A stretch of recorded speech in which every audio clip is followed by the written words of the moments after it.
مارچ کی ایک حیثیت ہے پاکستان کی تاریخ میں 23 مارچ 1940 کو قرارداد پاکستان منظور ہوئی۔ اس سے 4 روز قبل تحریک خاکسار کے جوان 19 مارچ کو شہید ہوئے۔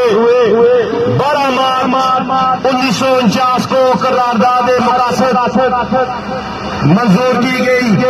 یہ بھی ہمارے آئین کی ایک اساس ہے اور 23 مارچ 1956 کو پاکستان کا پہلا آئین اس مملکت کو ملا۔ یہ بھی ایک تاریخ ہے۔ آج پاکستان کی ساس کا دن ہے، حب الوطنی کا دن ہے، مٹی سے محبت کا دن ہے۔